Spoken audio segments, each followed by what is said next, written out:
ក្រុមពាក្យដែលវាអត្ថន័យឬក៏ការប្រើប្រាស់ស្រដៀងគ្នាប៉ុន្តែតួនាទីខុសគ្នាដូចជាពាក្យ say tell speak and talk គឺវាថាអា say នេះគឺនិយាយហើយ tell នេះគឺប្រាប់ speak នេះគឺវាថានិយាយជាភាសានិយាយជាផ្លូវការអីចឹងហើយ talk គឺវាថាជជែកនេះក្រុមពាក្យការប្រើឬអត្ថន័យស្រដៀងគ្នាតែតួនាទីខុសគ្នាចំណុចសម្គាល់របស់វានេះដើម្បីឲ្យឆាប់ចាំសូមប្រើរូបមន្តនេះបែបថាសាមញ្ញណាបើសិនជាsay something បែបថានិយាយអ្វីម្យ៉ាងគឺយើងប្រើពាក្យ say បាទ tell someone គឺប្រាប់នរណាម្នាក់គឺយើងប្រើពាក្យ tell speak a language និយាយភាសាណាមួយគឺយើងប្រើពាក្យ speak talk to someone ជជែកជាមួយនរណាម្នាក់គឺយើងប្រើពាក្យ talk លក្ខណៈថាពួកវាស្តៀងគ្នាបើសិនជាគិតជាខ្មែរយើងនេះពាក្យ say ហើយនឹងពាក្យ speak នេះបកប្រាំមកគឺនិយាយដូចគ្នាtell គឺប្រាប់តែ talk គឺវាថាសន្ទនាឬក៏ជជែកតែនេះspeak ជាមួយនឹងsay នេះបានវាច្រឡំគ្នាចឹងហើយបានគេដាក់ឲ្យយើងយល់ថានៅពេលដែលយើងចង់ប្រើពាក្យមួយគឺយើងត្រូវផ្ដោតអីដើម្បីថាអង់គ្លេសវាជាភាសាមួយដែលពាក្យភាគច្រើនគឺវាមានន័យពេញលេញនៅក្នុងនោះស្រាប់ហើយនៅពេលដែលគេជ្រើសរើសយកពាក្យណាមួយមកប្រើមានន័យថាគឺគេដឹងថាខ្លួនឯងមានគោលបំណងអីហើយអ្នកស្ដាប់ក៏ត្រូវតែដឹងដែរពាក្យនីមួយៗវាមានអត្ថន័យរៀងខ្លួនអានេះសម្រាប់អង់គ្លេសពាក្យទី1 say អត្ថន័យរបស់វាគឺនិយាយឬក៏ផ្ដោតលើពាក្យសម្ដីដែលនិយាយចេញមកឧទាហរណ៍ដូចជាពាក្យ I say hello ខ្ញុំនិយាយថាសួស្ដី She says my name every day នាងហៅឈ្មោះខ្ញុំរាល់ថ្ងៃត្រង់នេះមិនមែនថានាងនិយាយឈ្មោះនេះនាងនិយាយឈ្មោះខ្ញុំរាល់ថ្ងៃណាគឺប្រើលក្ខណៈនាងហៅឈ្មោះខ្ញុំរាល់ថ្ងៃអីចឹងហើយនេះ He is saying something now គាត់កំពុងនិយាយអ្វីម្យ៉ាងឥឡូវនេះដូចជា We said goodbye yesterday ពួកយើងបាននិយាយពាក្យលាគ្នាកាលពីម្សិលមិញ They will say sorry later ពួកគេនឹងនិយាយពាក្យសុំទោសនៅពេលក្រោយ I have said this before ខ្ញុំធ្លាប់និយាយបែបនេះពីមុនមកដូចជានេះ I say hello ឃើញប្រយោគនេះហ៎គេដាក់ I say hello ហើយនេះ She says my name every day មើលរូបភាពគ្រូអាចនឹងហៅឈ្មោះម្នាក់នេះរាល់ថ្ងៃហើយនេះ I say hello ម្នាក់នេះនិយាយហើយនេះឃើញរូបភាព He is saying something now ឃើញគាត់កំពុងធ្វើកាយវិការនិយាយអីមួយអញ្ចឹងហើយនេះ We said goodbye yesterday គិតថាហេតុការណ៍នេះវាជាការម្សិលមិញអញ្ចឹងគាត់អាចលាគ្នាពីម្សិលមិញហើយនេះ They will say sorry later គឺម្នាក់នេះគាត់អស់សង្ឃឹមនឹងក្មេងៗដែលអត់តន់ដល់កំហុសអីចឹងគឺគាត់អាចនឹងនិយាយសុំទោសនៅពេលក្រោយប្រយោគបែបហ្នឹងហើយនេះI have said this before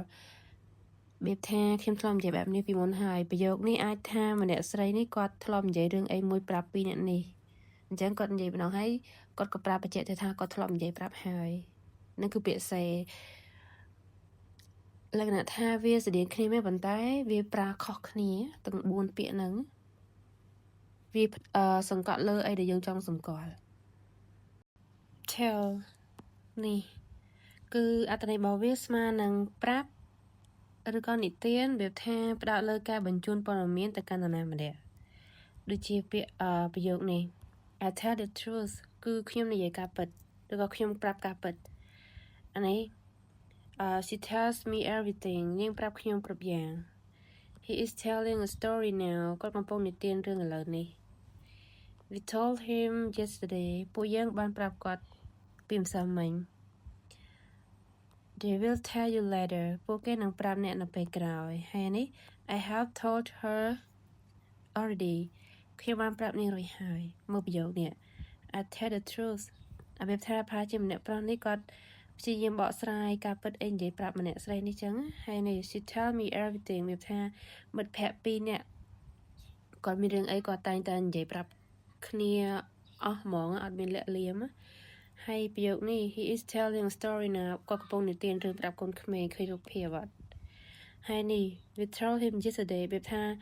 គាត់កំពុងតែនិយាយគ្នា4នាក់ហើយ him នឹងអត់នៅនឹងទេវាថា him nâng có tật thơ rương ai mùi chẳng him nó mà nó quạt cứ mình nè nâng ăn nào nâng ấy thưa rương ai mùi đài vì ở xong cua còn tay hay tới trong quốc gia còn vậy tha cái thanh niệm mình nè pra mình nè còn vậy tha khi mà pra có đôi hai biểu tha công thua anh chẳng á để sao tao bị dấu bị tịch tao để dương ban mơ rương ra rồi có sao rương rau vậy tràn bị dấu ban dương ai vô tha anh này mới kiếm mày hay nè they will tell you later biểu tha mình nè say nè pra mình nè say nè tha bố kê nè pra nè nè pe cài biểu tha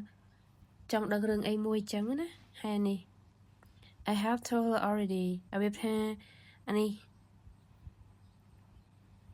mình nè oi pưng oi mình nè say nè có prap ai tao nè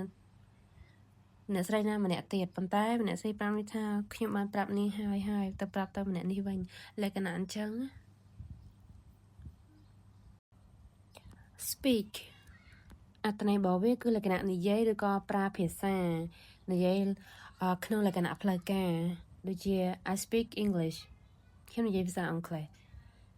She speaks slowly នាងនិយាយយឺត He is speaking now គាត់កំពុងតែនិយាយឥឡូវនេះ We spoke at the meeting yesterday ពួកយើងបាននិយាយនៅក្នុងអង្គប្រជុំកាលពីម្សិលមិញ They will speak tomorrow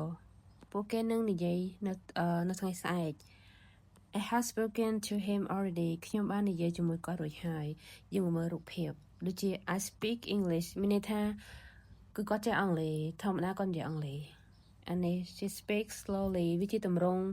present simple មានន័យថាជាធម្មតានាងនិយាយយឺតហើយអានេះ he is speaking now ឃើញរូបភាពគាត់កំពុងតែនិយាយមិនមែននិទានរឿងមានន័យថាគាត់កំពុងនិយាយអ្វីមួយដែលឲ្យមនុស្សជាច្រើនស្ដាប់គឺវាផ្លូវការអានេះ we spoke at the meeting yesterday គិតថារូបភាពទាំងនេះវាជាអ្វីដែលកើតឡើងពីម្សិលមិញតែយើងក៏និយាយគ្នាម្ដងទៀតថាពួកយើងបាននិយាយគ្នាពីម្សិលមិញរួចហើយនេះ they will speak tomorrow មានន័យថាពីរអ្នកនេះគាត់កំពុងតែនិយាយគ្នាថាមនុស្សក្រុមណាម្នាក់ដែលពួកគេអាចនឹងនិយាយរឿងអីមួយនៅថ្ងៃស្អែកចឹងតែពួកគេបានដឹងហើយថានិយាយអីហើយនេះ I have spoken to him already មានន័យថា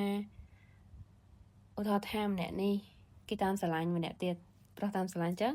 សង្សារគាត់អាចនឹងនិយាយរឿងអីជាមួយគាត់ហើយទៅខាងនេះបានប្រាប់ថានាងបាននិយាយជាមួយគាត់រួចហើយតែដឹងថានិយាយអីគាត់ដឹងថាទាំងពីរនេះគាត់ដឹងថាគាត់ចង់សម្ដៅលើអីហើយពាក្យចុងក្រោយ talk អត្ថន័យរបស់វាមានលក្ខណៈថាជជែកឬក៏សន្ទនាគឺផ្ដោតលើការឆ្លើយឆ្លងគ្នានេះទៅវិញទៅមកដូចជា I talk to my friend ខ្ញុំជជែកជាមួយមិត្តភក្តិរបស់ខ្ញុំ She talks a lot នាងនិយាយច្រើនណាស់ He is talking on the phone គាត់កំពុងនិយាយទូរស័ព្ទ We talked yesterday ពួកយើងបានជជែកគ្នាពីម្សិលមិញ They will talk later ពួកគេនឹងជជែកគ្នាពេលក្រោយ I have talked to her already ខ្ញុំបានជជែកជាមួយនាងរួចហើយមកប្រយោគទាំងអស់នេះ I talk to my friend មានន័យថាអានេះគឺខ្ញុំនេះគឺនេះ my friend គឺគាត់កំពុងនិយាយមួយមិត្តភក្តិគាត់ប៉ុន្តែត្រង់នេះមិនមែនមានន័យថាកំពុងនិយាយដូចក្នុងរូបភាពណាគឺបែបថាគឺពួកគាត់អត់តន់ឆ្លោះគ្នាអីទេគឺគាត់ធម្មតាគាត់និយាយរួមគ្នាលក្ខណៈអញ្ចឹងតែនឹងនិយាយជាមួយគ្នាហើយនេះគេថា she talks a lot បែបថាជាធម្មតានាងនិយាយច្រើនទៅចិត្តជែកគ្នាច្រើនអីចឹងហើយនេះ he is talking on the phone ឃើញរូបភាពគឺគាត់កំពុងនិយាយទូរស័ព្ទគឺកំពុងតែជជែកនិយាយជាមួយនរណាម្នាក់សន្ទនាអីហ្នឹងហើយនេះ we talk yesterday គិតថារូបភាពនេះវាជារូបភាពកាលពីម្សិលមិញថាពួកយើងបាននិយាយគ្នារួចហើយម្សិលមិញអត់ដឹងថាវិភាសារឿងអីទេតែចង់បញ្ជាក់ថាពួកយើងបាននិយាយគ្នារួចហើយនេះ David talk later មានន័យថាពួកគេទាំងពីរនេះអាចនឹងនិយាយគ្នានៅពេលក្រោយតែមិនជាពេលនេះមិនដឹងថារឿងអីទេអានេះ I have talked to her already មានថាគឺ គឺនាងឬក៏គាត់នេះបាននិយាយទៅរនទៅប្រាប់នរណាម្នាក់រួចហើយមិនដឹងថារឿងអីទេតែចង់ប្រាប់ថាបានប្រាប់រួចហើយអញ្ចឹងមិនមែនប្រាប់ទេសំតគឺបានជជែកគ្នាពិភាក្សាគ្នាឬក៏អីរួចអស់ហើយជជែកគ្នានិយាយគ្នាអីចឹងណាគឺគេសំដៅលើពាក្យ talk នេះគឺអីដែលយើងចង់និយាយពីតកតងនឹងការជជែកគ្នាឬក៏សន្ទនាមានគ្នាអញ្ចឹងគឺគេប្រាប់ពាក្យ talk